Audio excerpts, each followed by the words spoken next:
Havendo número regimental, declaro aberta a terceira reunião da Comissão Mista, destinada a examinar e emitir parecer sobre a medida provisória 867 de 2018.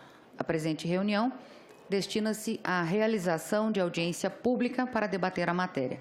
Convido para assento à mesa os seguintes convidados. Senhora Andréia Vulcanes, secretária de Estado de Meio Ambiente e Desenvolvimento Sustentável de Goiás e representante da Associação Brasileira de Entidades Estaduais de Meio Ambiente, ABEMA. Andréia está chegando, senadora. Ela está a caminho. Senhor Eric Rafael Masson, procurador da República e representante da 4ª Câmara de Coordenação e Revisão do MPF.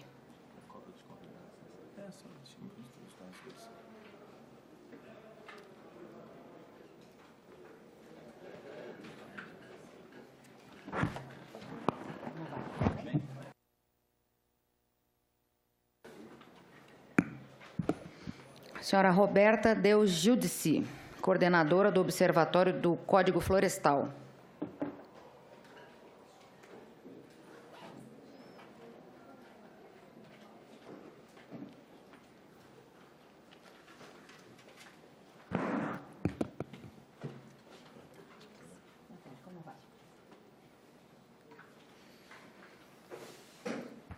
Senhor Raoni Guerra Lucas Rajão, professor da Universidade Federal de Minas Gerais.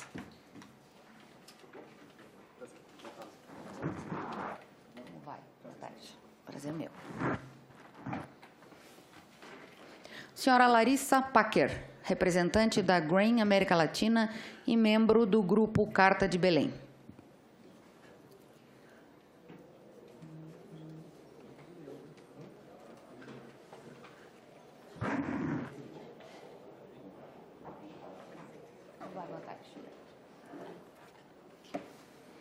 Senhor Maurício Guetta, consultor jurídico do Instituto Socioambiental, ISA.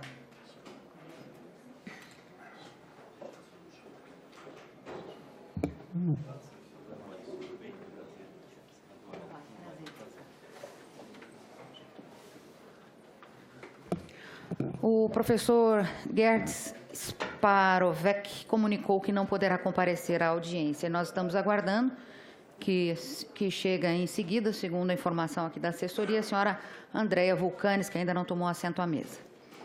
Essa audiência pública será realizada em caráter interativo, com a possibilidade de participação popular. As pessoas que tenham interesse em participar podem enviar comentários pelo senado.leg.br/e-cidadania ou pelo 0800 61 2211.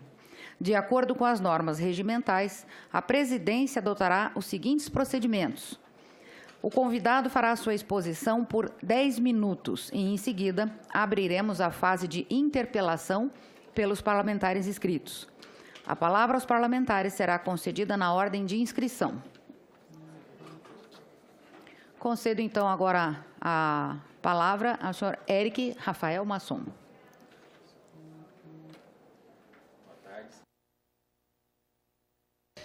Da mesa. Boa tarde, senhor relator. Boa tarde, senhores senadores, deputados, demais presentes.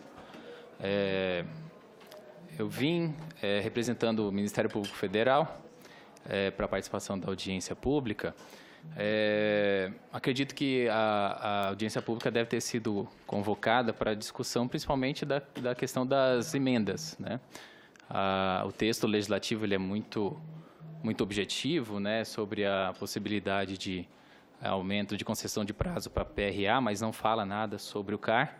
Então, acredito que a discussão possa surgir um pouco nesse sentido.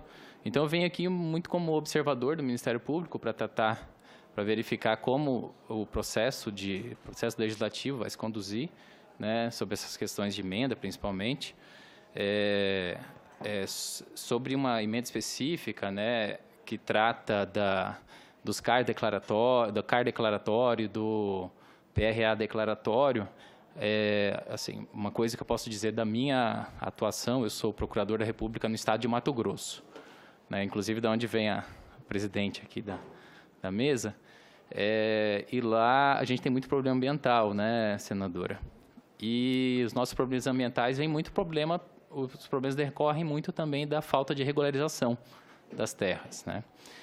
E hoje o mercado de consumo os frigoríficos, né, de carne, o mercado também de agricultura, eles firmaram alguns compromissos, especialmente com o Ministério Público Federal, que eu posso dizer, por exemplo, tem um projeto do Carne Legal, tem alguns vamos dizer assim, convênios ou uns termos de compromisso junto com os setores de agricultura, do mercado das grandes holdings de agricultura, para que esses mercados adquiram somente produtos de áreas que não têm problemas ambientais, que não têm embargo, que não sofreram embargo do IBAMA, por exemplo, ou das Secretarias de Meio Ambiente, para que o mercado busque produtos, né, que ofereçam para nós, os consumidores, produtos que sejam ambientalmente corretos.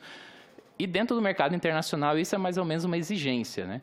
Tanto é que o Banco Central hoje também regulamentou essa questão e exige regularização ambiental também para financiamentos. Então, as financiadoras dos produtores de soja exigem também a regularidade ambiental.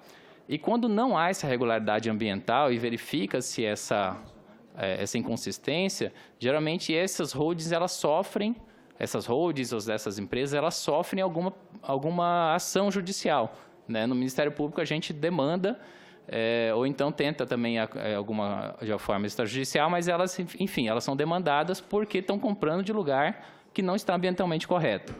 A grande preocupação, ao meu ver, é que se existir alguma coisa declaratória, né, o CAR declaratório, o PRA declaratório, e essa informação não passando, como ela é declaratória, ele não vai passar pelo trâmite dentro do órgão ambiental, não vai se verificar a veracidade daquela informação, a gente pode criar dentro do mercado uma desconfiança muito grande nessas informações.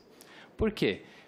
O frigorífico, por exemplo, que vai comprar o gado de algum pecuarista, ele pode ficar, se for um CAR, por exemplo, declaratório, ele não tem certeza se aquele CAR de fato é de uma área que está ambientalmente correta.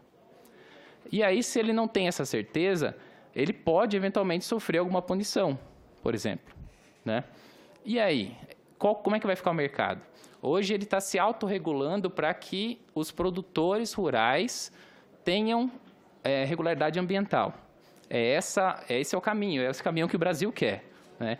O Código Florestal, por mais que ele tenha mecanismos que permitam que regularize desmatamentos de 2008, algumas coisas que foram criticadas por serem permissivas, mas hoje a gente tem um mercado, uma forma de trabalho que já se consolidou e vem se tentando diminuir o desmatamento, melhorando a questão ambiental. As empresas estão comprando produtos de agricultores, de pecuaristas ambientalmente corretos, e se a gente começa a criar algum mecanismo que não dê confiança ao mercado, a gente pode estar criando um problema muito grande de mercado para o Brasil.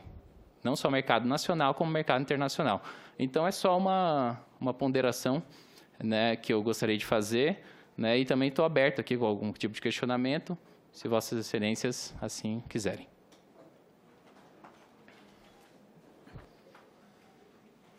Algum questionamento, senhores? Ao final? Pode ser. Então, a palavra agora está com a senhora Roberta Del Giudice. Falei seu nome correto? Sim. Boa tarde a todos. Eu gostaria de agradecer pelo convite. Minha fala vai bem no sentido da fala do Dr. Eric, em relação à questão estratégica das florestas para a economia do Brasil, né? O maior diferencial do Brasil em relação à economia global é justamente ter grandes extensões florestais. Outras questões relacionadas ao agronegócio, como infraestrutura, insumos, podem ser equalizados e atingirmos aí um patamar diferenciado. Agora, outros países terão muita dificuldade de recuperar floresta. O Brasil vai continuar sendo se proteger as florestas, tendo esse diferencial de ter grandes extensões de floresta. Esse aspecto é relevante, é um diferencial no baixo custo de transação para uma transição para uma economia de baixo carbono. Então, você legislar sem perceber esse diferencial é como legislar olhando pelo retrovisor, né? O aumento da frequência e a intensidade dos eventos climáticos, como a chuva que caiu no Rio de Janeiro desde segunda-feira até hoje de manhã, ele nos dá aí indicações sobre esses problemas climáticos que a gente pode enfrentar. A maior emissão que o Brasil tem de carbono é relacionada à floresta, né? 46% das emissões brasileiras. Então, trabalhar para a conservação e aí para atingir as metas e os esforços da ONU no âmbito do Acordo de Paris é trabalhar para a proteção florestal. A conservação das nossas florestas é essencial, inclusive, para o agronegócio e para a geração de energia, né? A Amazônia, ela diariamente lança 20 milhões de toneladas de água, de vapor de água na atmosfera, que resultam em chuvas aí nas lavouras do centro-oeste, sul e sudeste, e abastecem grande parte das represas geradoras de energia. Já no Brasil colônia, os legisladores portugueses percebiam essa importância, aí não relacionada a clima, mas essa importância econômica das florestas brasileiras. A primeira norma de proteção geral, que não dizia respeito só à madeira de lei, mas à floresta, ela data de 1797. Já é uma legislação, mas naquela época já tinha uma interface com a discussão econômica dos usos dessas áreas protegidas, né? Então, a gente vem aí, ao longo desses 3 séculos, discutindo, reeditando, revogando, revisando normas, né? Até que em 2001, com a edição da 67ª medida provisória que alterava, 67ª versão da medida provisória que alterava o Código Florestal, foi dado início à discussão sobre a alteração do então Código Florestal, que resultou na publicação da Lei 12.605. E aqui eu gostaria, inclusive, de destacar uma nota que foi divulgada à época da aprovação da lei pelo setor ruralista, em que afirmava que o Código Florestal de 34 nasceu da ditadura Vargas. O segundo foi reformado em 1964, na ditadura militar, e que a lei 12.651, de 2012, com seus erros e acertos, é fruto do primeiro exercício democrático de elaboração de uma lei florestal. Sua constitucionalidade foi questionada por meio de 4 ações diretas de inconstitucionalidade e uma ação direta de constitucionalidade, essa proposta pelo setor ruralista. O STF confirmou a constitucionalidade da lei, destacando principalmente o processo democrático de aprovação da norma, dando relevo à amplitude da discussão da lei no Congresso Nacional, com as inúmeras audiências públicas que foram realizadas ao longo desses 11 anos.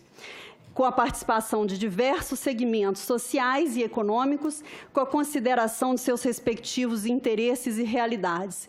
Esse foi o fundamento da decisão pela constitucionalidade da maioria dos artigos questionados nas ações diretas de inconstitucionalidade e na ação direta de constitucionalidade.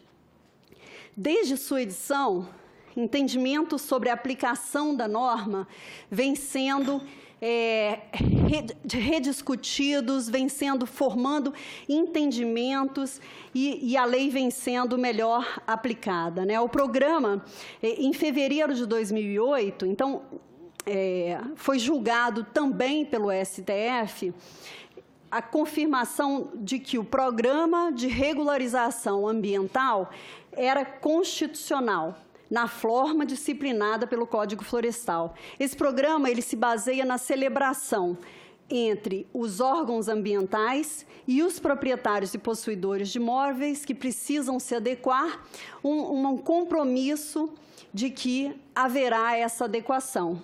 né? Ao longo desses anos, essa implementação da norma e a discussão sobre sua implementação tem dinamizado o setor agropecuário, criado segurança jurídica e consolidado um ambiente de segurança para o mercado, inclusive atraindo novos perfis de investidores. Eu vou voltar um ponto atrás do que o doutor Éric expôs, voltando aí para a forma de implementação da norma, né? A primeira etapa desse processo, desse programa de adequação, de regularização ambiental, esse processo é composto de 6 etapas. A primeira etapa é a inscrição no Cadastro Ambiental Rural, que é um cadastro eletrônico que tem as feições georreferenciadas. A segunda etapa é a adesão a esse programa de regularização ambiental. A terceira é a elaboração de um PRADA, um programa de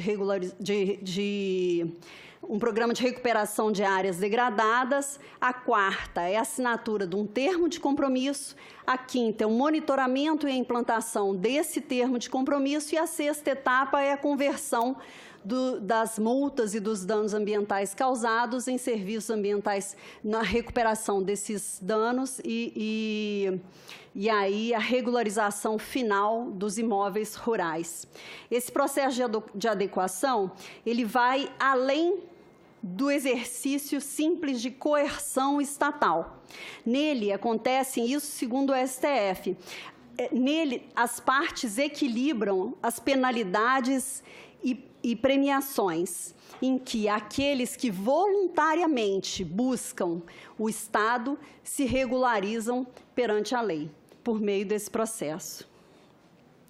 Então, eu trago esse procedimento para dizer exatamente que você já tem aí, na primeira etapa desse processo, no boletim de 1º de março de 2019, 5.600 milhões de imóveis rurais inscritos no Cadastro Ambiental Rural, uma área de mais de 480 milhões de hectares. E agora, após 4 adiamentos do prazo para essa primeira etapa, que é a inscrição no CAR, você tem 7 anos de edição da lei, nós estamos diante de uma nova tentativa de alteração da norma de proteção de vegetação natural, que vai além da prorrogação do prazo para o início de adequação. O 5º adiamento do prazo, ele tem consequências ruins para a proteção ambiental, mas vai muito além disso. Ele traz para a sociedade uma mensagem equivocada de que descumprir a lei vale a pena. São 11 anos de discussão no Congresso e um julgamento de constitucionalidade no STF. Então, eu gostaria que fosse pesado esse ponto para a decisão sobre as emendas que foram apresentadas no projeto.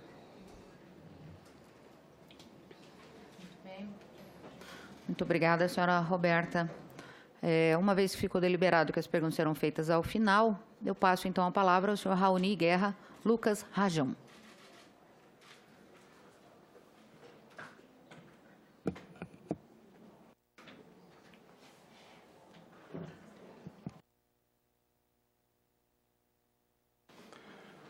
Boa tarde a todos. Antes de tudo, gostaria de agradecer o convite da comissão mista. Realmente é sempre um prazer poder estar trazendo elementos da ciência, elementos da universidade para discussão aqui nessa casa. E, de maneira similar, a colega que apresentou anteriormente, eu gostaria só de lembrar como que o Código Florestal ele nasceu como um processo fortemente vinculado à ciência, desde a sua primeira versão em 1934, depois sendo aprovado na época e sendo tido como projeto prioritário pelo presidente Castelo Branco, inclusive surgindo de um grupo de engenheiros florestais, de juristas. O próprio Osni Pereira teve um juiz, o Osni Pereira teve um papel absolutamente predominante.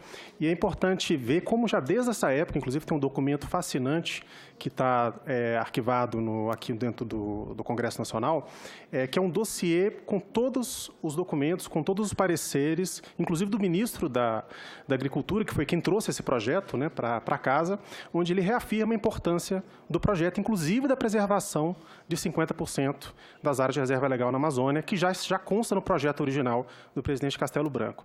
E está lá muito claro, né, como eles colocam o papel não só ligado aos recursos florestais, à madeira, né, o Brasil tem madeira de leis realmente maravilhosa, podia ter uma economia florestal muito forte, mas também um aspecto climático. Né, uma coisa que o ministro, à época, que inclusive era professor da Exalc, né, e foi chamado por Castelo Branco para poder compor um ministério, né, com características mais técnicas, né, que caso a destruição das florestas continue nesse ritmo, nós teremos grande parte do Brasil se transformando num grande deserto. Né? E isso, de certa forma, né, hoje, obviamente, não se fala mais de teoria do ressecamento, os conceitos mudaram. Hoje em dia, a ciência ela tem imagens de satélite, ela tem um conjunto de termômetros, de dados científicos muito mais robustos. Hoje, a gente fala de mudança climática, mas esse conceito já é um conceito que perdura há muitos anos, há muitas décadas, que, inclusive, foi internalizado por várias décadas no Brasil, em particular pelo regime militar, que tinha ali um grupo de cientistas que também apoiavam nessas ações.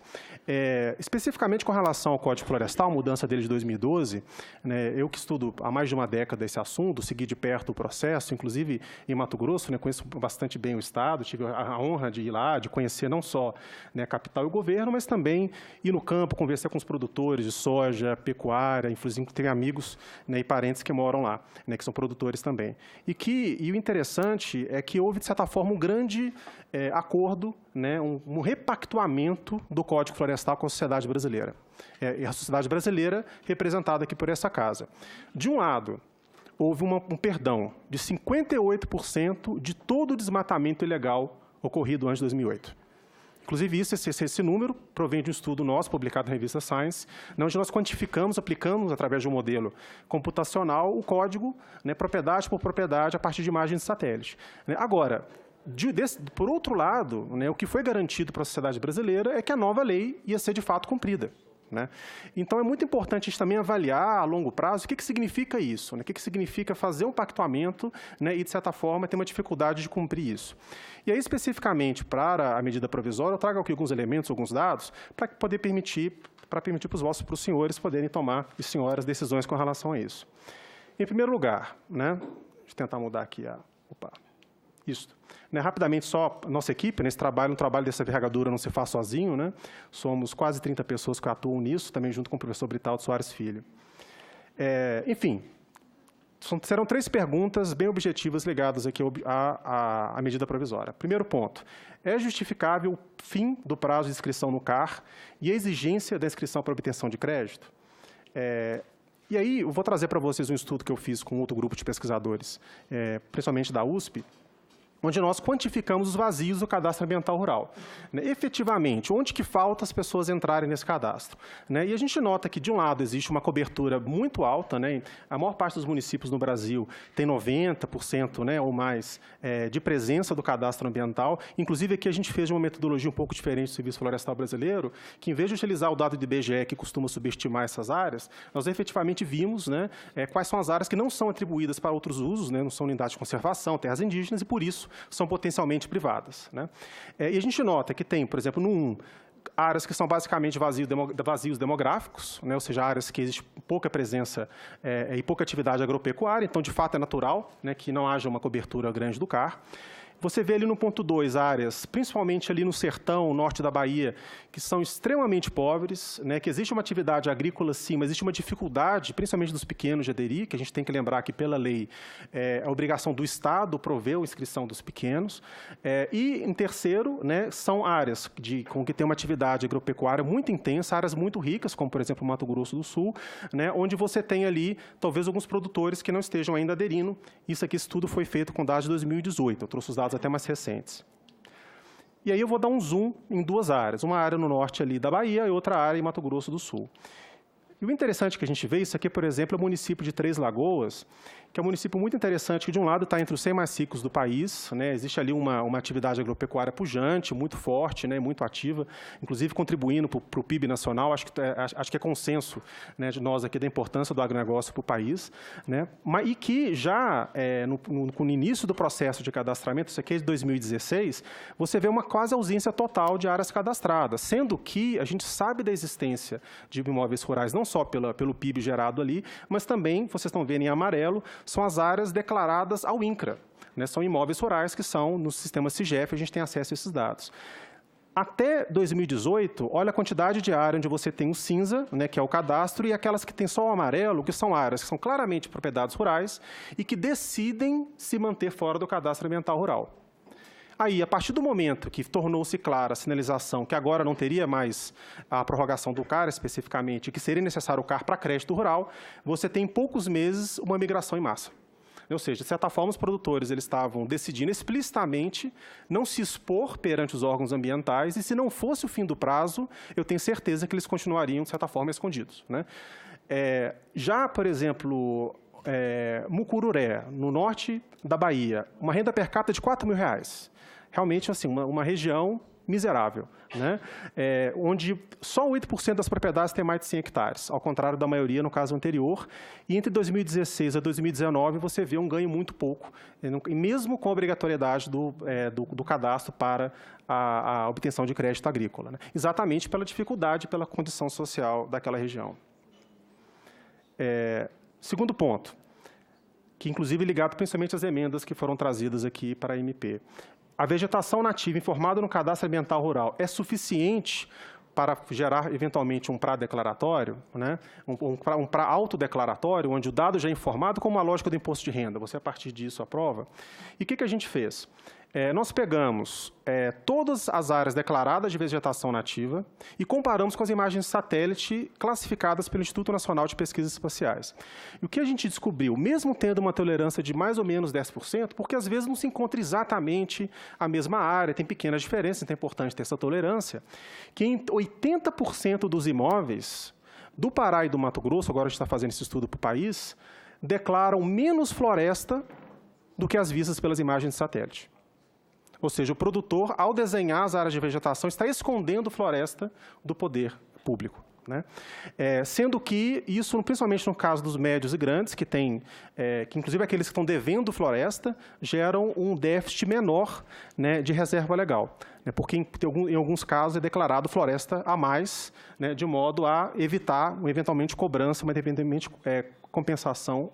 Sendo que, em alguns casos, a falta de floresta chega a 45 mil hectares em alguns imóveis e o excesso de floresta chega a 4 mil hectares. Agora, vocês imaginam, senhores, a partir de um CRA ou de um PRA autodeclaratório, alguém apresenta um dado mostrando que a propriedade é coberta por floresta e recebe uma autorização do Estado para desmatar 4 mil hectares de floresta que não existem, né? Então, é importante também ter esse tipo de noção. E eu trouxe aqui para poder ilustrar duas propriedades no norte do Mato Grosso, em Alta Floresta, inclusive já estive lá várias vezes, é uma cidade assim, maravilhosa, muito bem organizada, né, com uma sociedade civil muito bem formada, onde você vê a imagem de satélite, o que é visto pelo PRODES, que é o sistema do INPE, né, através da imagem, que mostra, por exemplo, uma área com bastante floresta, e o que foi desenhado pelo produtor rural, onde ele ignora, por exemplo, na parte sul do imóvel rural dele, a floresta. E mesma coisa no caso de um outro imóvel, onde você tem o produtor que, mesmo não tendo floresta na parte sul da propriedade dele, desenha essa área como sendo floresta. Então, aí vem a importância da validação, né? E, finalmente, é possível validar o CAR e implementar o PRA até 31/12, né, com a prorrogação eventual de um ano, porque, obviamente, é uma preocupação de todos nós, né? Minha família também tem produtores rurais, né? Eu sou também, né, estou ligado a esse mundo e, obviamente, não pode ser culpa do produtor rural uma incapacidade do Estado de conseguir, de certa forma, verificar o CAR, o PRA e fazer valer a lei. E aí, o que a gente fez? Nós tentamos entender quais são os produtores e quais são os municípios onde, de fato, existe déficit de reserva legal, de modo a entender o nível de sobreposição desses imóveis, ou seja, o trabalho que vai se dar para a validação. E o que a gente descobriu é que, se tem 83% de imóveis com alguma sobreposição, no caso de 38%, só em 38% essa sobreposição entre imóveis é significativa. Ou seja, através de um sistema automático ou semiautomático, já é possível validar 60% dos cadastros, pelo menos com relação à dimensão das fronteiras entre os imóveis. E, ao mesmo tempo, se você organiza os imóveis com mais déficit, com menos déficit, e prioriza aqueles com mais déficit para poder fazer a regularização ambiental, o que a gente vê que, por exemplo, o Pará, que tem 163 mil imóveis, você fala, poxa, vai dar muito trabalho regularizar esses 163 mil. Mas se eu fizer só aqueles que têm déficit de reserva legal, já cai para 2 mil imóveis. E se eu fizer aqueles que somam metade do déficit total de reserva legal, são 100 imóveis. Eu consigo fazer uma força-tarefa com 100 imóveis. Da mesma forma no Mato Grosso, que já tem uma distribuição um pouco menos desigual, que são 1.000 imóveis que concentram 50% do déficit de reserva legal. E que é muito importante, gostaria de enfatizar, não é simplesmente como uma vingança do Estado perante ao produtor rural, mas ao você incentivar a regularização ambiental, você vai estar fazendo que o produtor que tenha menos floresta pague e compense aquele que tem mais floresta. A gente está premiando o produtor que conserva ao cobrar daquele que está conservando a menos. É uma transferência de recurso dentro do meio rural, que é, obviamente, importantíssimo para o bem comum. Porque, como já colocado desde 74, também em 65, o que o Código Florestal traz é uma infraestrutura verde para as cidades, através do fornecimento de água, e para o próprio agronegócio. E sem essa infraestrutura verde, a gente não consegue produzir. Então, concluindo, prorrogação do CAR e não vinculação a crédito premia os grandes e médios que querem se esconder da lei. Né? Isso é possível vencer empiricamente. O CAR sem validação não é suficiente para o pré-declaratório. Né? E existem formas de otimizar isso, uma própria automatização, priorização. O poder público tem que ser mais inteligente, há meios dele ser mais inteligente, né? Mas tem formas de você ganhar muito espaço em pouco tempo. E isso consegue através do quê? Otimização, por exemplo, ganhos de área regularizada, incentivos ao mercado de cota de reserva ambiental, que é falado muito aqui, né, e que é muito importante, porque eu acho que o produtor que preserva mais, ele tem que ser premiado, e ele só vai ser premiado se tiver uma demanda do outro lado pela floresta a mais que ele preserva. Né? Então, vamos premiar quem preserva ao cobrar daqueles que estão eventualmente regularizados, de modo tal a garantir a nossa infraestrutura verde para o país. Muito obrigado. Muito obrigada, senhor Raoni. Eu passo a palavra à senhora Larissa Packer.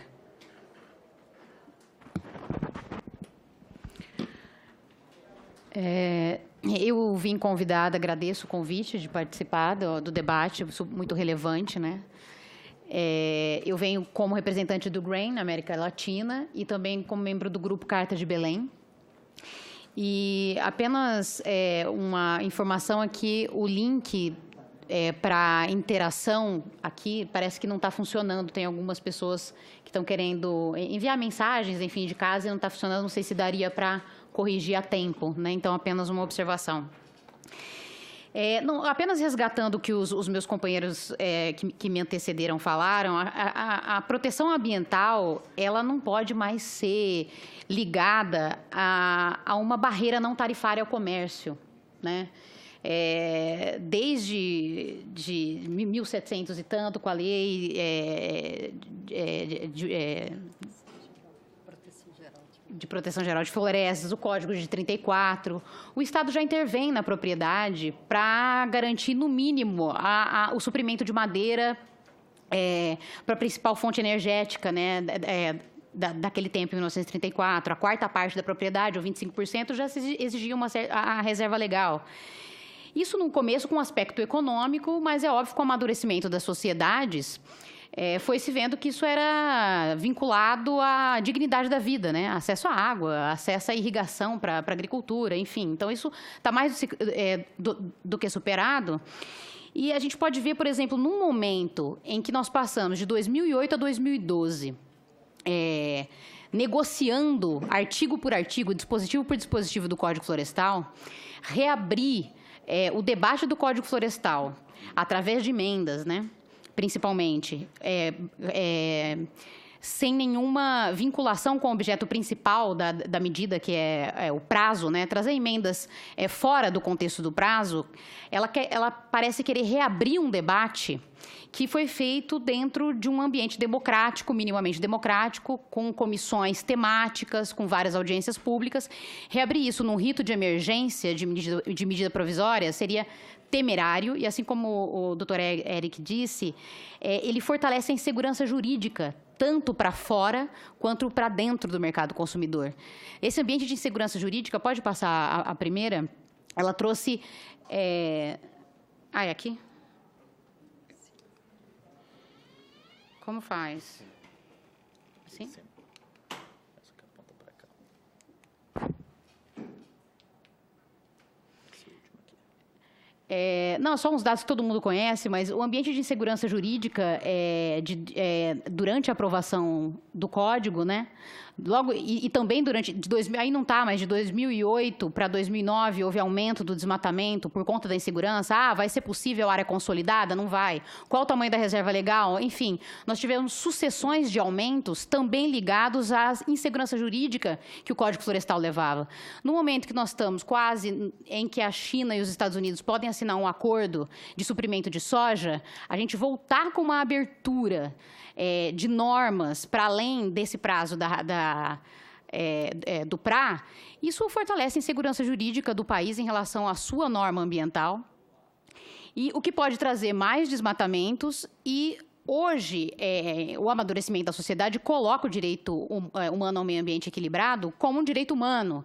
Isso, todas as constituições pós-guerra, né, no momento em que as sociedades exterminaram o seu ambiente natural, as constituições pós-guerra quase todas definem o meio ambiente ecológico equilibrado como direito humano. Mas, para além disso, as salvaguardas ambientais estão em todas as estruturas de tratados de livre comércio, bilaterais, multilaterais, bancos de desenvolvimento.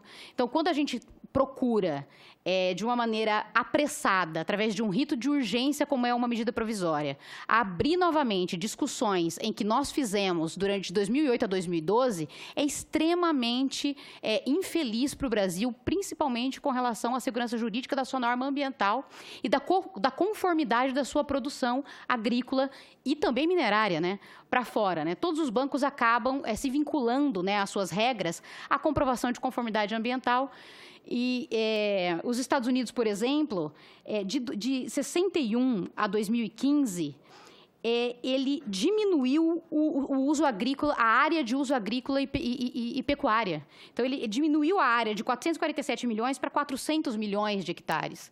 E aumentou a sua área de floresta. Ele não fez isso à toa porque ele quer abraçar a árvore.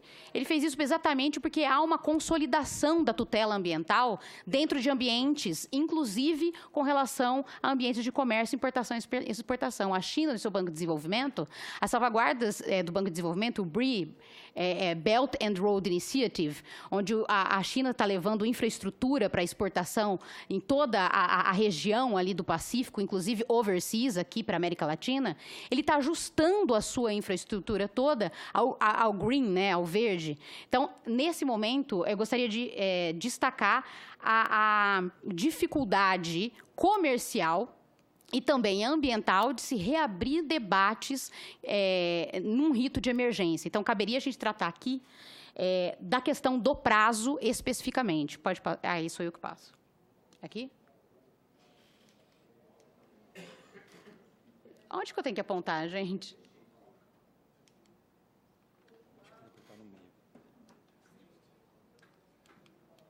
Aí. Então, preliminarmente, discutindo com vários setores, né, da sociedade, depois eu falo qual das organizações também referendam o posicionamento.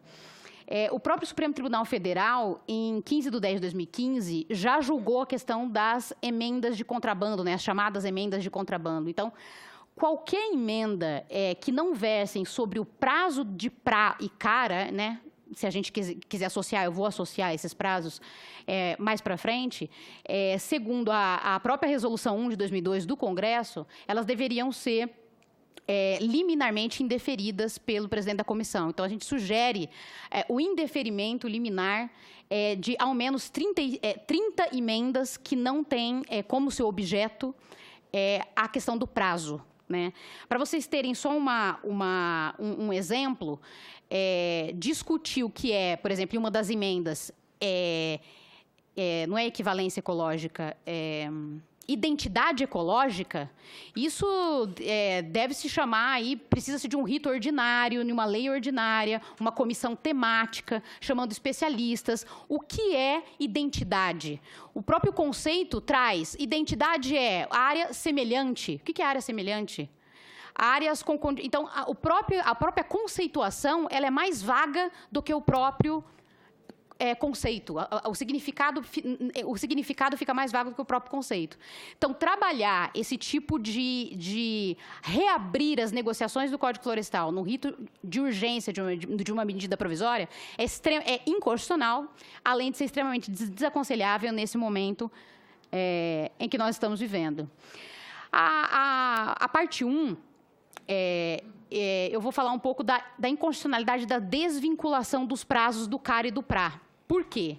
Retomando a lógica do sistema constitucional de tutela ambiental. Historicamente, a Constituição e a legislação, ela trabalha com exige-se previamente como requisito preliminar a qualquer concessão de benefício, é exigível a comprovação da conformidade ambiental. Isso a gente pode ler na Constituição, no artigo 225, mas também no 195. Por quê? É inconstitucional o financiamento de atividades ilícitas. Então, qualquer legislação infra, ela só pode regulamentar a tutela ambiental, primeiro, comprovação da conformidade ambiental, se existe reserva legal, de fato, APP, ou se existe um ajustamento de conduta em relação a essa recuperação, para depois se conceder benefícios. No entanto, esse sistema que se chama de controle, ele acabou não sendo suficiente, segundo o legislador, nos debates de 2008 a 2012 do Código Florestal. A lei florestal, ela acaba, então, invertendo essa lógica. Eu não vou exigir uma regulamentação prévia. Então, eu vou conceder alguns benefícios para influenciar o cumprimento da norma ambiental. O CAR autodeclaratório, ele funciona exatamente como isso, uma condição suspensiva para se ter diversos benefícios. Se eu inscrevo a minha propriedade no CAR de uma maneira autodeclaratória e facilitada, eu teria acesso a diversos benefícios, que nós vamos ver quais são esses benefícios daqui a pouco. No entanto, a lei, ela condiciona esses benefícios a um compromisso de adesão ao dever de regularização ambiental. Então, eu não exijo previamente a regularização para acesso aos benefícios, eu confiro incentivos positivos para influenciar o cumprimento da norma. Esse foi o acordo. Mas os proprietários rurais se comprometem a aderir a um programa de recuperação. Esse foi o acordo. Por isso, a vinculação. Eu confiro benefícios a partir de um cadastro autodeclaratório, mas é necessário a recuperação, mesmo que a menor, mesmo que suspendendo-se penas e multas, mesmo que com programas de incentivos creditícios e financeiros, é necessário haver um compromisso. Por isso, a desvinculação rompe com a lógica do sistema constitucional. É necessário, se formos postergar algum prazo, é necessário manter a vinculação do sistema. Se é possível, então, haver benefícios, mas por tempo determinado. Por quê? Esses benefícios para influenciar o cumprimento da norma, eles tutelam a menor, eles são contra a natura. Então, eles, por um tempo determinado, o legislador autoriza que se regulamente a reserva legal a menor, a APP a menor, com incentivos econômicos e com suspeição de penas e multas. Mas, se ele aderir ao CAR e ao PRA dentro do prazo do parágrafo 3º, artigo 29. Passado esse prazo, e aí o legislador reforça isso em todos os outros dispositivos, não há a concessão de cômputo de APP em reserva legal. Nesse dispositivo, não está lá o prazo. Mas dentro do sistema, a gente entende que ele só vai ter acesso a esse benefício se ele aderir ao CAR, dentro do prazo. Após o prazo, ele decai-se do direito desse benefício, porque é por um prazo determinado, para que os imóveis rurais adiram a isso. Apenas em 2 dispositivos se reforça a questão do prazo do CAR. No crédito, então, é necessário, dentro do prazo, é o 78A, é necessário que, dentro do prazo do CAR, você consegue acessar o crédito agrícola. E aí está lá expressamente o prazo do parágrafo 3º do artigo 29. Mesma coisa o PRA. Vincula-se a adesão ao PRA dentro do prazo do CAR. Então, apenas nesses 2 dispositivos, a gente tem um reforço do legislador, de que esses prazos estão vinculados. A desvinculação, então, seria inconstitucional. A concessão desses benefícios por tempo indeterminado e com sucessivas prorrogações, por exemplo, está se falando uma prorrogação suscetível de mais uma, né? Nós já temos 7 anos, sendo bem rigorosa, 6 anos de prorrogação. Essas prorrogações, como nós vimos, impacta por quê? Desde a aprovação da lei até a adesão ao PRA, na prática, nós estamos tratando as áreas consolidadas com o mesmo regime jurídico das áreas não consolidadas. Desde, pelo menos, 2012, nós temos um tratamento diverso. As APPs hídricas devem ser recuperadas, mesmo que a menor. No entanto, como nós estamos prorrogando o prazo do CAR a 6 anos, e nós podemos prorrogar o prazo do PRA de novo, novamente, com a prorrogação do prazo do PRA, nós estamos prorrogando a recuperação das APPs hídricas, tratando elas como se consolidadas fossem. Existem áreas como encostas, topos de morro, áreas acima de 1.800 metros, etc., que para a recomposição, elas foram consolidadas, mas outras que é necessário a regra da escadinha, no leito regular do rio, ou APPs e olhos d'água. Se nós prorrogarmos o PRA, isso será prorrogado novamente. Qual a mensagem que isso passa de insegurança jurídica para todos o conjunto dos brasileiros, inclusive para o setor comercial? O STF e o STJ, eles só consideraram o artigo 59 constitucional exatamente porque esses benefícios concedidos pelo CAR e concedidos depois pelo PRA estavam sujeitos a um procedimento administrativo de recomposição dentro de um prazo. Se isso não fosse cumprido, isso levaria a sanções e o retorno da execução de penas e multas. Então, ele entende que não houve uma anistia, houve uma negociação e uma política ambiental de incentivo para o cumprimento da norma. Se o PRA começa a ser minado, esvaziado ou prorrogado, nós entramos numa situação de anistia, nós entramos numa situação de inconstitucionalidade. Então, é possível,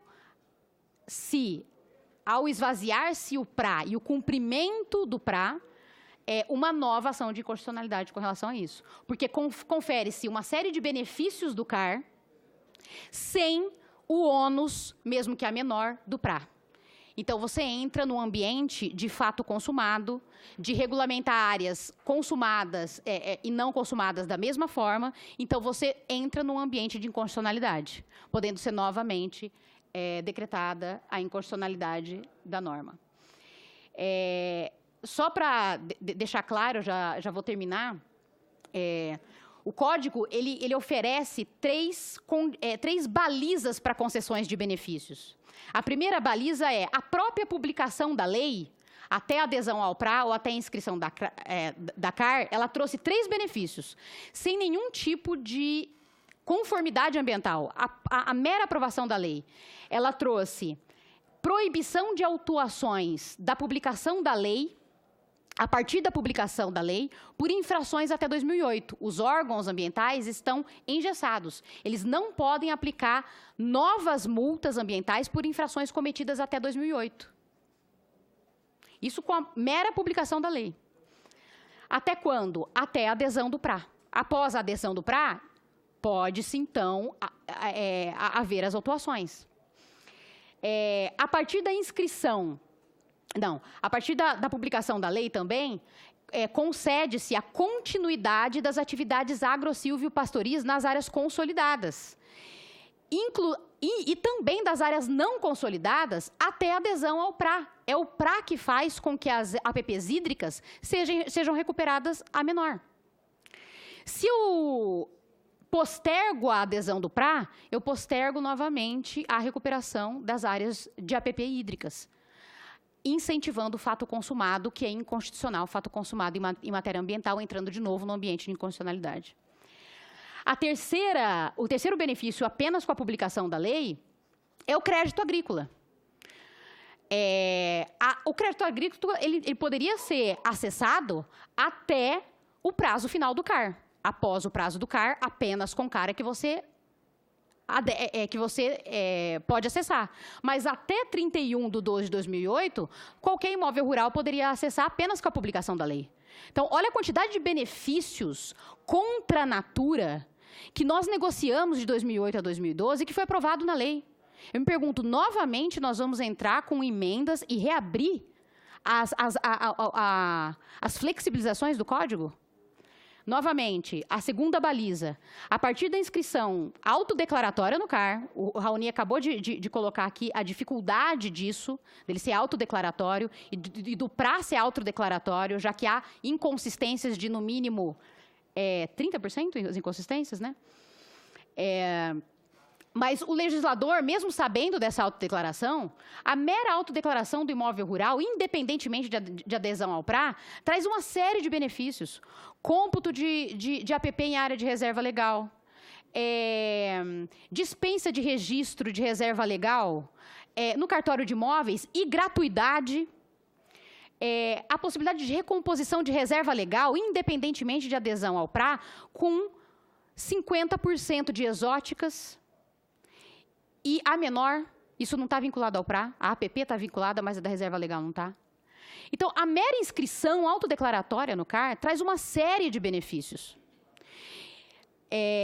sem nenhum ajuste de conformidade ambiental.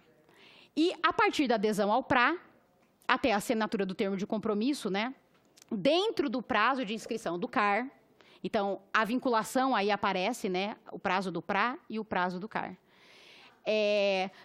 3 benefícios, mas 3 benefícios ligados à recuperação ambiental. Então, olha, eu estou te dando área consolidada e a área que não foi consolidada, que precisa recuperar, ela vai ser recuperada. A menor, APP de rios, óleos d'água, etc., a menor. Incentivos econômicos e creditícios e fiscais, já estou terminando. E a terceira, suspensão de penas e multas. Então, nós já temos uma série de benefícios e, se nós rompermos a estrutura de vinculação do CAR e do PRA, o legislador estaria dando todos os benefícios e incentivos positivos sem exigir nenhuma conformidade ambiental. Isso aprofunda a insegurança jurídica e entra no ambiente de inconstitucionalidade. Por fim, eu só quero deixar sublinhado aqui a necessidade, a recomendação, uma questão seríssima. Os territórios coletivos de povos e comunidades tradicionais, infelizmente, não foram tratados desde a edição do Código Florestal. Dados de 2017 apontam que apenas 1.080 territórios coletivos foram inscritos, 27 mil hectares, de um total de mais de 500 milhões de hectares para os imóveis rurais. Então, nós temos uma situação em que quebradeiras de coco babaçu, vazanteiros, fundos de pastos, quilombolas, terras e territórios indígenas não titulados, que, inclusive, só com o julgamento do STF no dia 2 de 2008, que foi o julgamento das ADIs, é que o STF julgou a inconstitucionalidade dos termos demarcadas e tituladas do parágrafo único do artigo 3º. O que significa isso? O STF ele equiparou o tratamento que o Código Florestal dá para áreas demarcadas e tituladas e áreas não demarcadas e tituladas. O STF diz: o Estado brasileiro deve dar gratuidade de acesso ao CAR com incentivo jurídico e econômico para os territórios não demarcados e titulados, que são justamente os mais vulneráveis no campo. E isso foi julgado apenas em 2008. O módulo específico de CAR para povos e comunidades tradicionais, que autoriza a inscrição do perímetro dessas áreas coletivas, ele só entrou em funcionamento de acordo com a Comissão Nacional dos Povos e Comunidades Tradicionais também no dia 3, no mês 3 de 2008. Com a extinção do prazo no dia 31/12, nós estamos inviabilizando todos esses benefícios do CAR para os territórios coletivos e excluindo esses sujeitos da plataforma do território. Então, o Raoni ele coloca vazios demográficos, pode ser que sejam vazios demográficos exatamente porque são áreas de territórios coletivos territórios tradicionais que não estão na base. Ou pior, muitos imóveis rurais particulares estão sendo colocados ali, como cara individual, dentro de territórios coletivos. Existem normas supralegais, para finalizar, que é a Convenção 69, a Convenção da Diversidade Biológica e o TIRFA, que é o Tratado Internacional sobre os Recursos Fitogenéticos, que são as normas incidentes sobre os direitos fundamentais de povos e comunidades tradicionais, internalizadas no ordenamento jurídico e têm status supralegal, acima, inclusive, do Código Florestal, que determina um tratamento específico para esses povos, inclusive o direito à propriedade coletiva, o direito de consulta prévia e informada antes da adesão, da inscrição do CAR, e vários outros direitos que a plataforma, o módulo do imóvel rural particular, não se adequa, inclusive a inexigibilidade de colocar as feições ambientais. Então, é necessário que a comissão observe a impossibilidade de acesso a diversos benefícios e direitos que a lei florestal concede para territórios coletivos, porque ela está invisibilizando e excluindo do acesso a direitos dos territórios coletivos.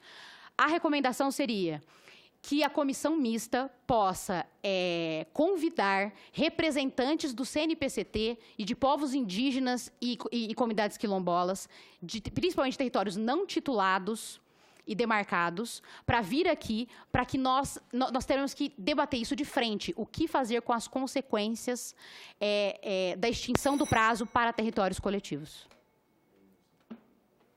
Obrigada, desculpa por exceder. Muito obrigada, senhora Larissa Packer. Passo a palavra ao senhor Maurício Guetta.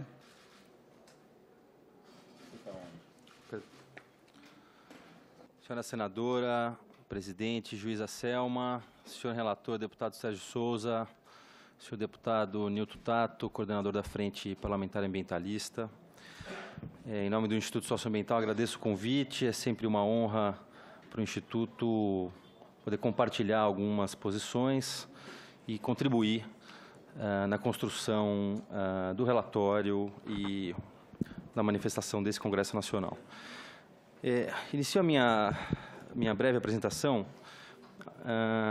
trazendo a origem da nova lei florestal, da Lei 12.651, que teve como verdadeira premissa norteadora, principalmente a partir da Frente Parlamentar do Agronegócio, da Agropecuária, o descompasso entre as obrigações que eram impostas pelo Código de 65 e a realidade de descumprimento generalizado no campo.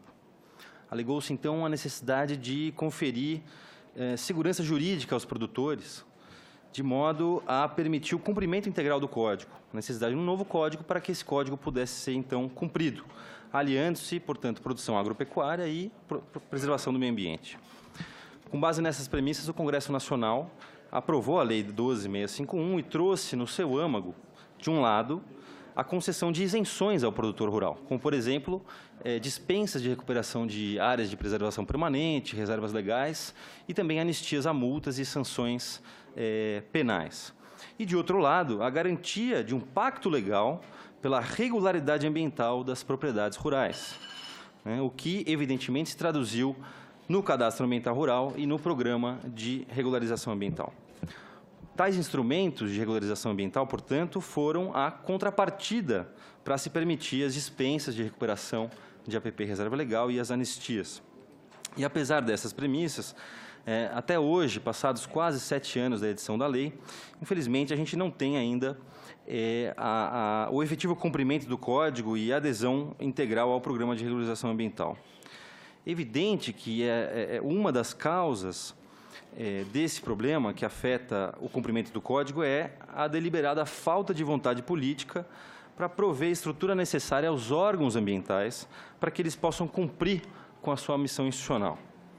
E isso não apenas na área florestal, nós vimos reflexo disso em relação aos desastres de Mariana e de Brumadinho, que também tem como causa, entre as causas apontadas, a falta de estrutura, a falta de condições, a falta de recursos técnicos, institucionais e humanos dos órgãos ambientais. Então, pugnamos, nesse momento, senhor relator, por um pacto pela efetiva implantação do PRA, Eu acho que é nesse sentido que devemos caminhar. Se houver alguma alteração em relação à redação original da medida provisória, que seja para incentivar os estados que ainda faltam concluir o seu processo em relação ao PRA, para que eles possam, de fato, concluir e que a gente possa, de fato, cumprir o Código Florestal no Brasil.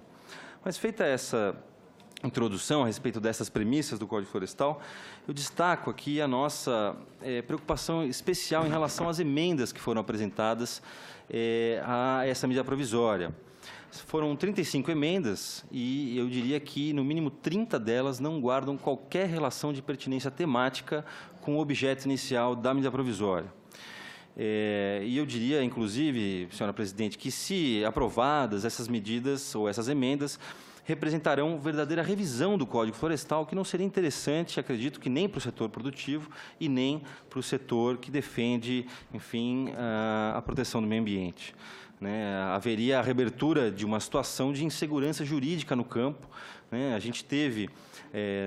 o Brasil aguardou ansiosamente pelo julgamento das ações do Código Florestal no Supremo Tribunal Federal, as ADIs 4901, 4902, 4903, 4937 e a ADC 42. Foram certamente algumas das ações mais complexas que o Supremo já julgou, e ele, enfim, cumpriu o seu papel, bem ou mal, gostemos ou não do resultado, ele de fato julgou e colocou um ponto final. Eu até lembro aqui a entrevista dada pelo meu colega jurídico, o consultor da CNA, Rodrigo Justus, que afirmou que a maior parte da lei foi reconhecida, e isso vai garantir segurança jurídica para a sua implementação efetiva. Então, bem ou mal, o Código está aí, está consolidado e ele deve ser efetivamente cumprido.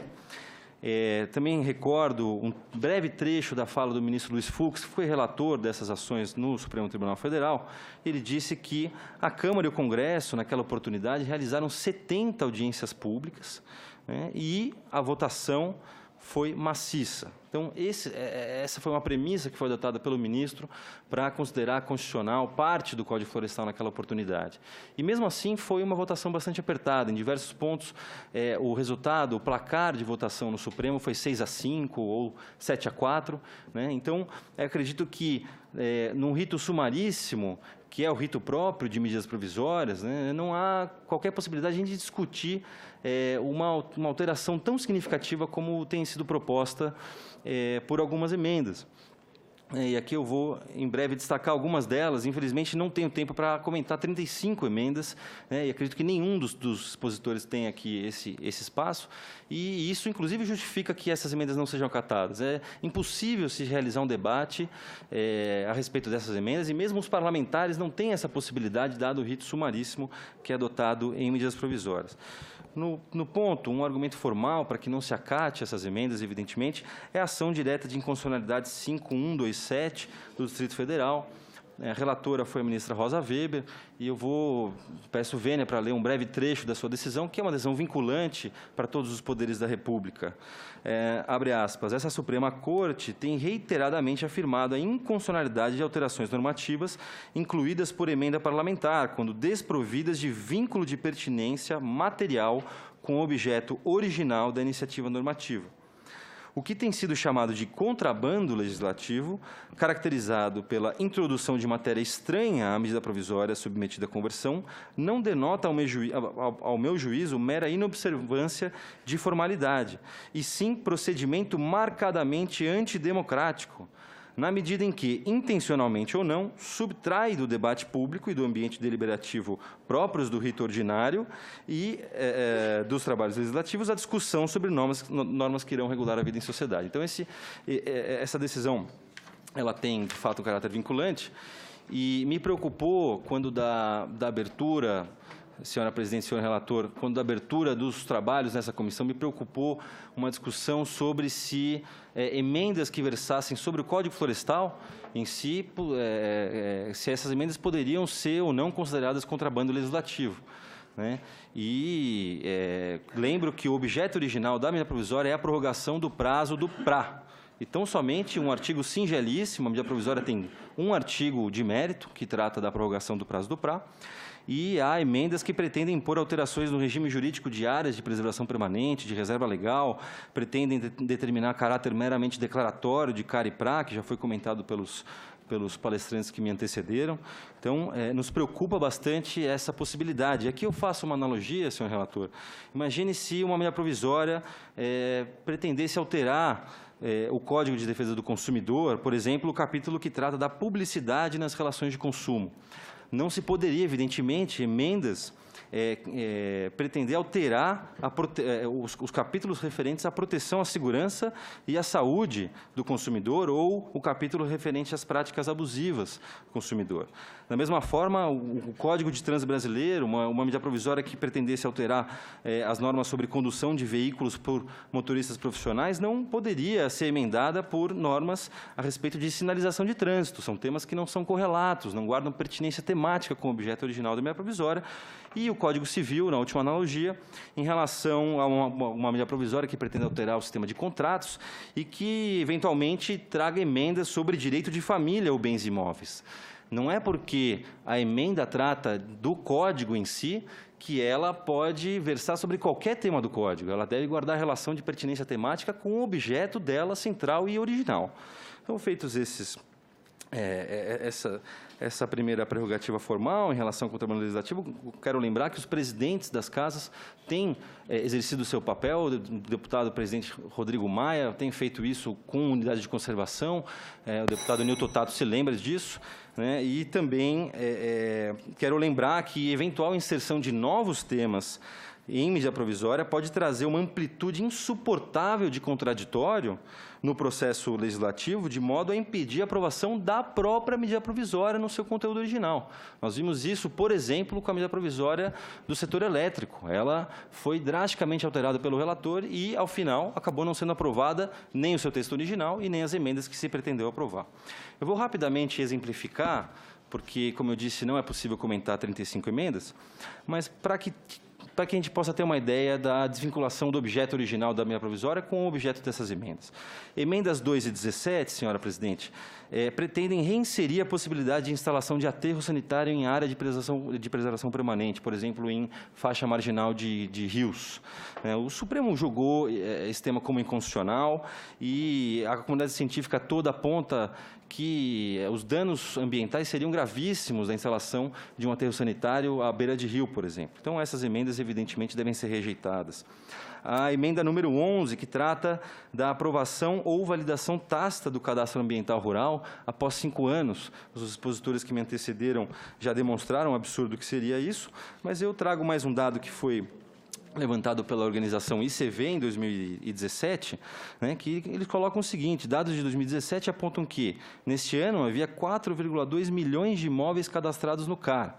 Somados, esses cadastros resultavam em uma área superior a 100% do território nacional. Então, imagine uma validação tácita de um cadastro ambiental rural que, ao final e ao cabo, transmitem uma área maior do que a área do próprio país. Da mesma forma, a emenda 21, o mesmo argumento vale, porque ela, além de acabar com o prazo do PRA, o que é um convite ao descumprimento do Código, torna o PRA declaratório e concede novas anistias a multas ambientais. Então, tem muita coisa em jogo nessas emendas, senhora presidente. A emenda 28, que eu destacaria como uma das mais importantes e mais impactantes no sentido de trazer retrocessos ao Código, né, e reabrir a discussão, inclusive, eventualmente, no Supremo Tribunal Federal, ela praticamente extingue reserva legal no Cerrado, na Caatinga, no Pantanal e no Pampa. Então, 4 biomas brasileiros, imagine a senhora, que ficariam sem reserva legal por conta de uma emenda que foi apresentada, a emenda de número 28. Enfim, eu vou terminar por aqui. Há uma série de outros comentários em relação a outras emendas. Evidentemente que não temos tempo, é uma pena. Fico à disposição da senhora, do senhor relator, dos senhores deputados e senadores. Eu gostaria, como nota de conclusão e demonstrando o espírito que marca o Instituto Socioambiental nesse momento, no sentido de que a preservação do meio ambiente e a produção agropecuária são questões absolutamente complementares, né, e integradas, visto que as atividades agro-silvo-pastoris dependem diretamente dos serviços ecossistêmicos decorrentes da vegetação nativa. No ponto, eu recordo a fala do Raoni Rajão, no sentido de que os códigos florestais de 34 e de 65, eles não tiveram, evidentemente, fundamento ambiental, fundamento ambientalista ou conservacionista. Naquela época nem se falava sobre isso. A primeira conferência internacional sobre meio ambiente foi em 1972. né? O caráter dessas normas era um caráter da agronomia, da garantia da continuidade das atividades agro-silvipastoris. Então, é nesse sentido que eu pugno para que eventuais emendas que estejam tratando de objetos distintos do prazo, da prorrogação de prazo do PRA, sejam liminarmente rejeitadas e, enfim, sigo à disposição da senhora e do senhor relator e dos demais parlamentares. Obrigado. Muito obrigada, senhor Maurício, pela exposição. Eu passo, então, a palavra à senhora Andréia Vulcanes, que chegou e já se assentou aqui à mesa. Muito boa tarde a todos. Senadora Juíza Selma, é um prazer estar aqui com a senhora, o deputado Sérgio Souza, os demais colegas aqui da mesa. Eu, antes de mais nada, quero pedir minhas desculpas pelo atraso. Eu estava em agenda com o governador Caiado, dos 100 dias de governo, então vim de Goiânia, saindo de lá um pouco atrasada, então já peço as minhas desculpas. Eu estou representando aqui nesse momento a Associação Brasileira das Entidades Estaduais de Meio Ambiente, né, os órgãos estaduais de meio ambiente, venho trazendo então de forma bastante objetiva a análise da ABEMA, do conjunto dos seus associados, sobre o tema da medida provisória.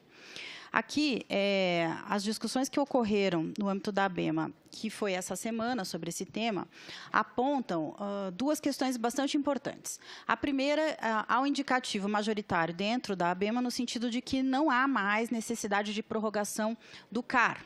É importante que essa agenda prossiga, que tenhamos aí a estabilização das inscrições ao CAR e, como manifestação majoritária, portanto, da maioria dos membros, pela desnecessidade de prorrogação da inscrição no Cadastro Ambiental Rural.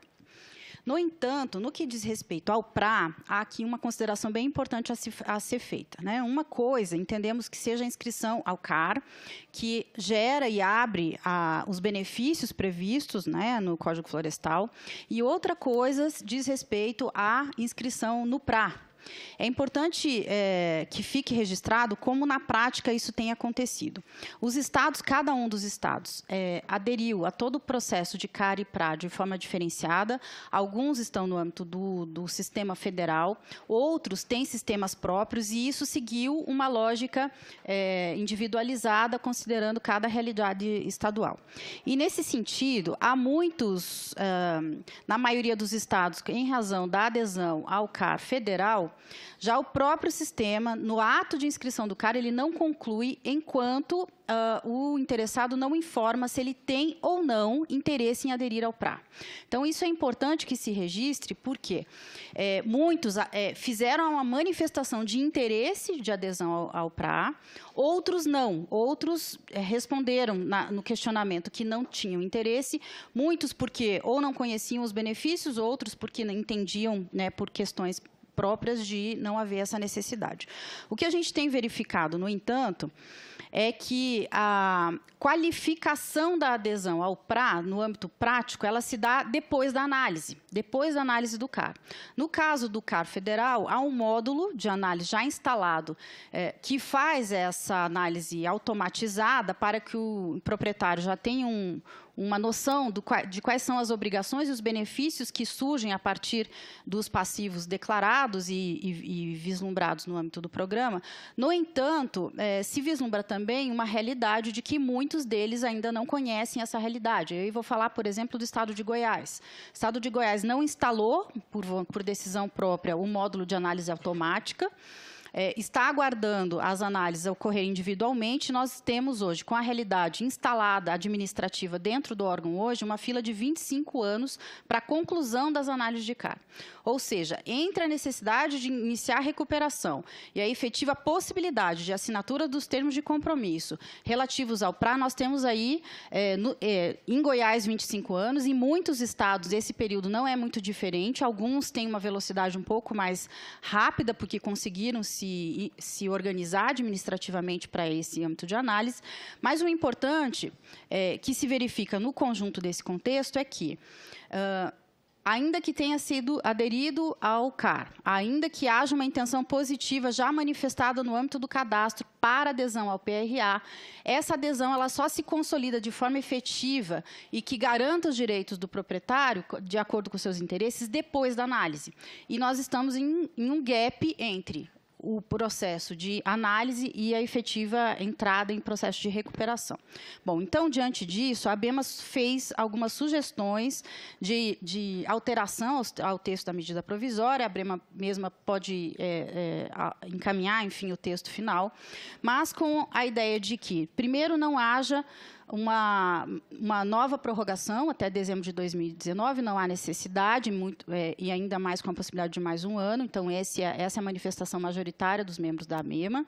Da minha parte, do Estado de Goiás, particularmente, entendo que, se prorrogado até dezembro desse ano também, pode ser bem-vindo, até a partir da iniciativa de que aqueles que não fizeram adesão ao PRA no ato do cadastro, ou escolheram lá não fazer, ter ainda uma possibilidade de fazer, porque eles podem entrar no módulo do proprietário e ainda ter essa possibilidade. Então, como uma última alternativa, Goiás se manifesta favorável a uma possibilidade até dezembro de 2019. Estamos trazendo uma sugestão de inclusão ao texto, ou de modificação, no sentido de que o ato de adesão manifestado inicialmente ao CAR e ao PRA seja depois, posteriormente, confirmado após a análise. É importante que o proprietário tenha a possibilidade de, lá na frente, dizer: não quero aderir ao PRA, ou confirmo a minha adesão ao PRA e ao termo de compromisso proposto. Porque entendemos que é necessário que ele entenda exatamente como o órgão ambiental vê o passivo dele e quais as possibilidades de recuperação ou de regularização das suas atividades. Bom, há ainda uma proposta de que, após essa convocação, então, após a confirmação, a validação do CAR, o órgão ambiental possa convocá-lo a assinar o termo de compromisso, então que seja um prazo em aberto ao órgão ambiental para que essa convocação ocorra, para que não fique um entendimento subliminar, no sentido de que quem não fez a adesão ao PRA, depois, lá na frente, quando for validado, ele não possa vir assinar um termo de compromisso. É importante que fique bastante claro, a nosso ver, no texto, de que essa assinatura do termo de compromisso, ela possa, sim, acontecer após a análise de CAR, e que ela não vai, impossível que no Brasil, diante da nossa realidade hoje de todos os órgãos ambientais, ela aconteça até o final desse ano ou do ano que vem. Então, nós temos aí muitos anos à frente para conseguir confirmar e validar todos esses cadastros ambientais rurais. Então, é importante que fique muito claro que essa assinatura do termo de compromisso possa ser feita à frente, mediante convocação do órgão ambiental, para que não haja nenhuma discussão de que quem não assinou o termo de compromisso até dezembro de 2019, por exemplo, ou na eventual prorrogação, não possa fazê-lo mais à frente.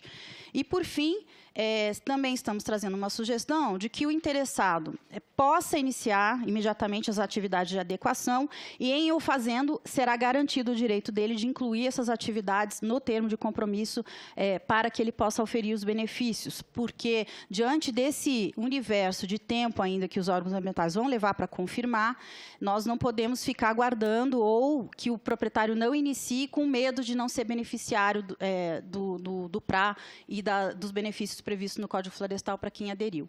Então, estamos aí, a gente fez uma redação de 4 dispositivos que a ABEMA vai sugerir aos senhores, com essa intenção bastante clara de deixar termos muito certos com respeito ao que é adesão ao CAR, o que é o PRA, que ele vai se dar em 2 momentos, ou seja, quando ele faz a manifestação de interesse e depois ele confirma definitivamente o interesse em aderir após a análise.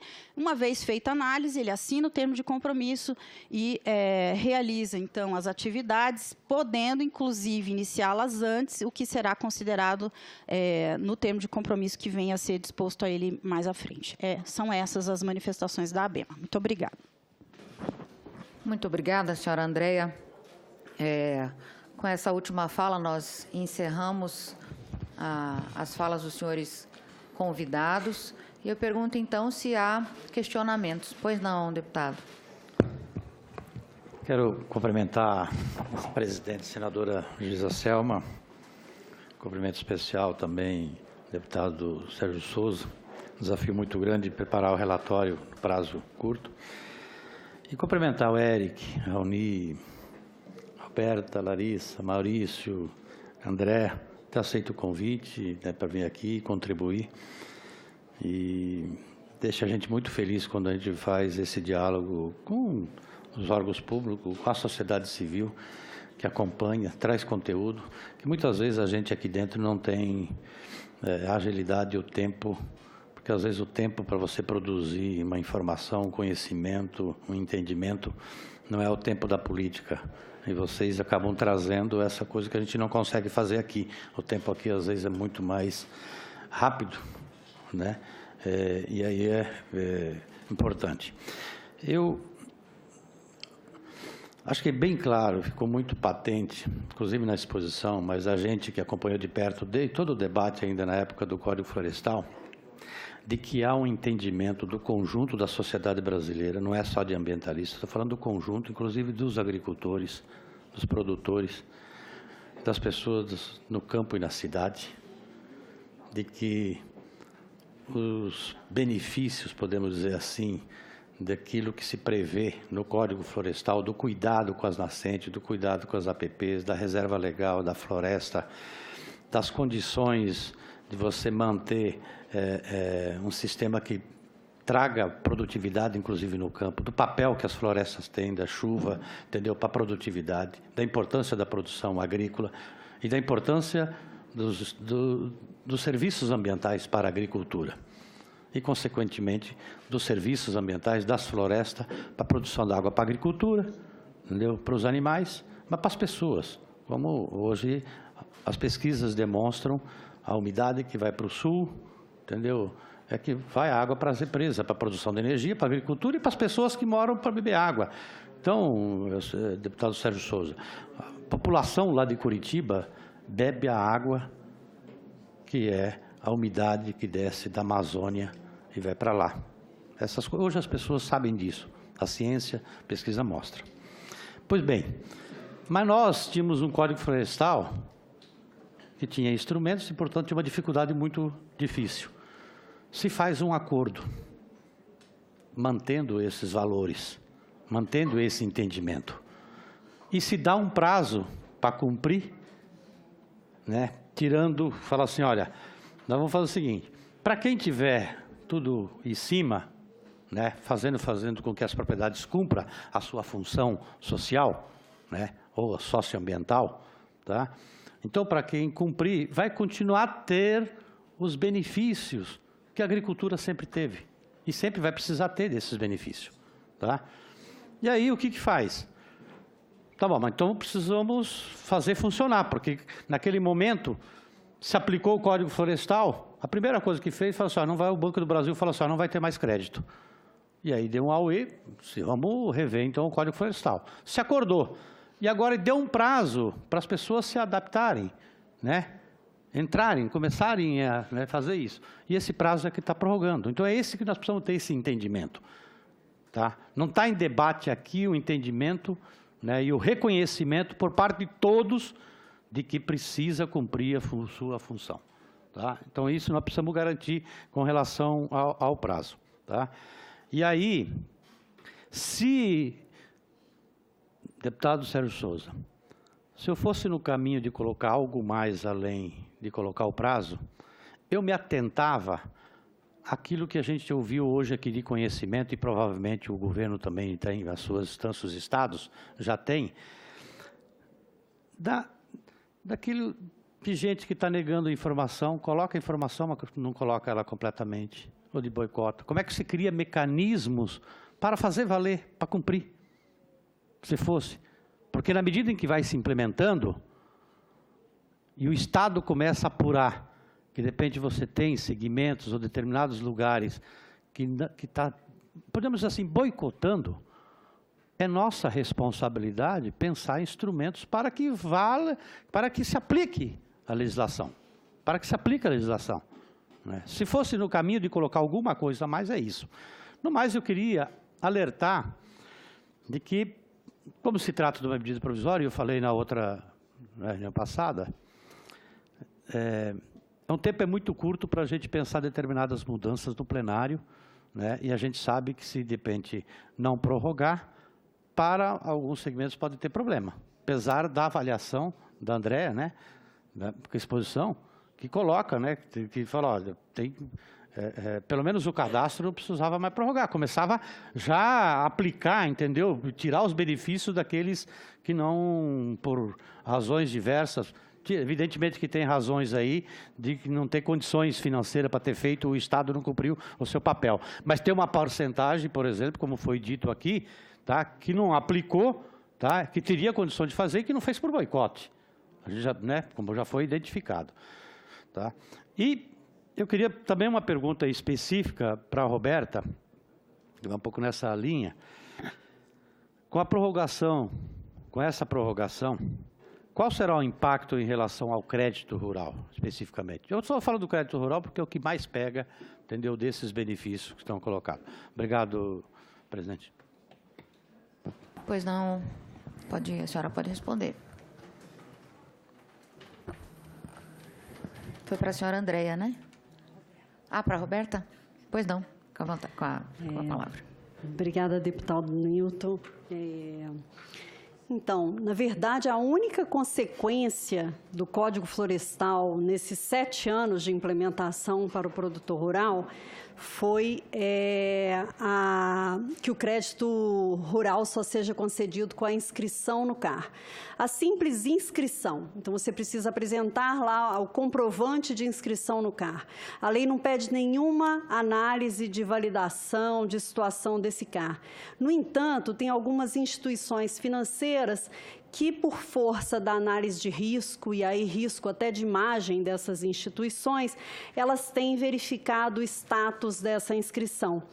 Isso, nenhuma alteração legislativa vai fazer essas instituições retrocederem nesse processo, porque isso, na verdade, decorre do amadurecimento do setor financeiro brasileiro. Ele está buscando investidores mais exigentes, mercados mais exigentes. Então, o objetivo dessas instituições é ter aí um risco respaldado pela verificação da validade da inscrição, do status da inscrição no sistema de CAR.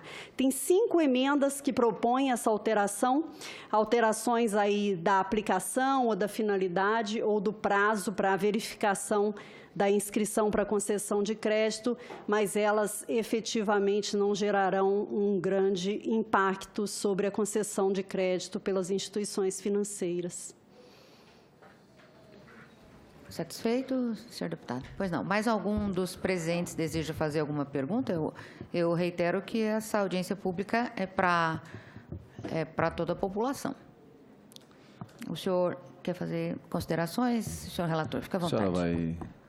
Não, eu vou... O senhor quer finalizar com as suas considerações? Isso, eu gostaria. Lógico. Pois não, então, senhor. Até para o Raoni, que ele demonstrou aqui, né, não sei qual é a análise deles, mas que o proprietário ele declara mais ou menos floresta, geralmente no CAR. Né? A gente, pelas outras informações também dos outros expositores, a quantidade de terra declarada no CAR é maior do que, até já está maior do que o tamanho do Brasil. Né? Então, qual é o motivo? Por que alguém declara mais floresta? Né? Aí já vem a pergunta vem no sentido, por que o CAR pode ou não ser autodeclaratório, né? Pois não, pode... É para o Raoni. É para o Raoni, pois não. Pode responder, por favor. Não, então, a gente está ainda aprofundando as análises, mas preliminarmente o que a gente observou é que em alguns casos o produtor ele declara mais floresta para poder evitar uma obrigatoriedade de compensação ou recomposição das suas florestas, né? Então, de certa forma, ele declara como floresta uma área que de fato está com uso agrícola ativo, e o contrário também acontece onde você tem propriedades que tem uma cobertura florestal muito grande, por exemplo, 80%, e ele desenha floresta só em 50% da área com a esperança de poder desmatar aqueles 30%, como se fosse pré-2001, quando a medida provisória, de certa forma, se estabeleceu através da emenda constitucional. Então, parece que tem ali ou por falta de informação, ou por falta... Ou às vezes não se sabe o que é falta de informação, o que é malícia. Obviamente, a intencionalidade no campo a gente não sabe nos casos individuais, mas existe um padrão bastante claro a ponto pode-se dizer que a maioria dos produtores no Pará e Mato Grosso, onde nós analisamos, tendem a declarar menos floresta, né, com alguns casos declarando a mais, enquanto em outras regiões do país a tendência é declarar um pouco a mais de floresta. Né? Então, existe um pouco esse padrão que nós observamos. Existem várias perguntas aqui de internautas que procuraram o portal E-Cidadania. Algumas delas eu vou fazer menção e outras eu vou encaminhar aos senhores, pedir que a equipe encaminhe para que elas sejam respondidas pelos especialistas. O senhor Assis Marinho, do Distrito Federal, pergunta: na internet existem vendas de cota de reserva ambiental em unidades de conservação, principalmente estaduais. São fraudes ou áreas particulares não apropriadas? O senhor quer responder? Acho que talvez a ABEMA seja mais apropriada. Sim.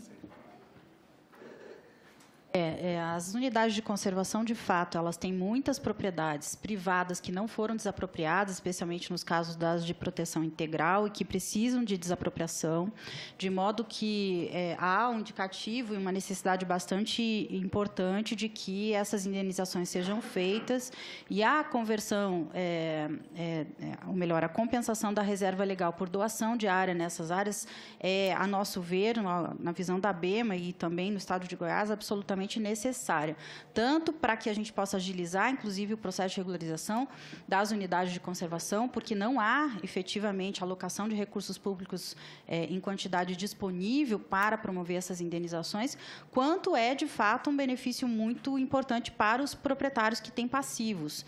Então, esses proprietários fizeram esses cadastros e, legitimamente, o fizeram quando tem a propriedade assim considerada. Tudo isso tem que ser avaliado, né? Então, essas compensações de reserva legal avaliado quanto à dominialidade, a legitimidade dessas propriedades dentro das unidades de conservação e entendemos que é absolutamente necessário que assim o permaneça.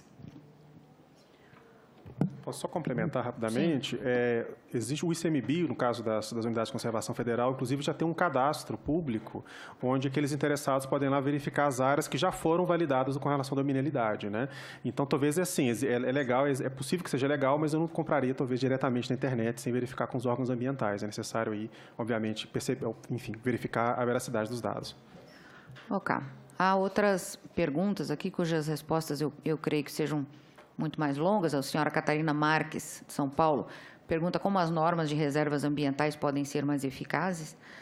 O senhor Valdilier Canuto, no Rio de Janeiro, faz um comentário dizendo que a medida provisória é boa para o meio ambiente, pois o poceiro poderá ter mais tempo para se regularizar, fazendo com que mais pessoas adiram ao programa de regularização ambiental. O senhor Carlos Monteiro, do Rio de Janeiro, diz que essa é mais uma das muitas leis ambientais que só servirá para travar a economia, criminalizar e prejudicar o pequeno e médio produtor. Acho que a audiência pública por si só respondeu à pergunta do senhor Carlos Monteiro, né? Na verdade, o que a medida provisória prevê é o aumento de prazo para essa regularização, portanto, não vejo nenhum prejuízo ao pequeno e o médio produtor. A senhora Osimara Giannini, de Santa Catarina: o PRA terá alguma contrapartida financeira ou técnica e de que âmbito governamental será essa responsabilidade? Jaciele Gabriela Melo da Silva, de São Paulo: no futuro poderá ser preciso ART para fazer o PRA? Cristina Leme Lopes, do Acre: gostaria de saber se as emendas à medida provisória 867/2018 também serão discutidas nessa audiência pública. As emendas também já foram referidas aqui, não uma a uma, mas já foram referidas, inclusive, houve 2 requerimentos no sentido de indeferimento liminar dessas emendas. Eu acredito que essas perguntas podem bem ser respondidas pelos senhores. Eu tomo a liberdade de pedir à minha equipe, então, que mande cópias das perguntas para que essas pessoas não fiquem sem as respostas. E passo a palavra, então, ao senhor relator para suas considerações finais. Senhora presidente, caros componentes da mesa, primeiro para agradecer a contribuição que uma audiência como esta dá à relatoria. Do ponto de vista do mérito, ainda é cedo para eu me manifestar, nós vamos fazer isso em momento oportuno, mas eu percebo que há uma posição da mesa com relação à não prorrogação do cadastro ambiental rural. Não diria um consenso, mas há uma colocação da necessidade da prorrogação do PRA, até mesmo pelo que colocou a nossa representante do Estado do Goiás, porque muitos dos estados não se prepararam na sua legislação para isso, salvo engano, são 9 ao todo no Brasil, e nós não teremos como penalizar toda uma população pelo fato da inércia do Estado. Há, para mim, também uma sinalização muito clara no que diz respeito à análise do CAR, e fiquei bastante surpreso em dizer que o Estado de Goiás, um dos estados com uma excelente organização fundiária, pode demorar 25 anos. Isso nos traz eu acho que com o advento da tecnologia, da modernidade de hoje, é algo realmente muito preocupante. Com relação ao CAR, sem entrar aqui no mérito da relatoria, do relatório, há uma preocupação do Estado brasileiro como um todo. Como ficaria no caso de subdivisão de uma propriedade? No caso de herança, onde 2 herdeiros passam a ser donos de uma mesma propriedade e decidam fazer ou a subdivisão ou até mesmo a junção. Haverá necessidade de um novo CAR, ou de um CAR. E daí, como é que você faz isso? Então, eu acho que essa é uma situação que nós precisamos pensar, porque está trazendo um monte de problemas no Brasil inteiro e, de fato, até com relação a situações que não há má-fé, que não há, de forma alguma, a vontade de burlar o sistema para se levar uma vantagem no que diz respeito aos benefícios do Código Florestal. Isso a gente está estudando de uma forma de que não se privilegiem aqueles que fazem as suas ações à margem da lei e em detrimento de uma sanção tácita àqueles que agiram da forma legal. Eu tenho uma vivência de infância, juventude, numa propriedade rural, e eu sei bem as dificuldades que se tem, principalmente daqueles que estão mais distante do acesso a tecnologias, a meios públicos.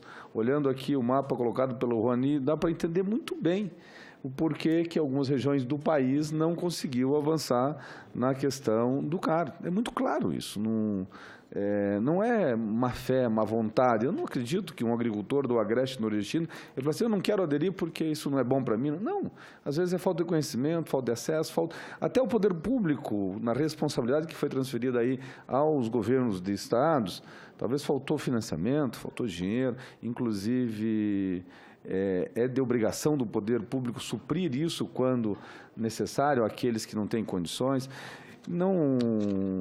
Essa questão toda, a gente precisa ter um carinho muito especial para que sejamos muito justos.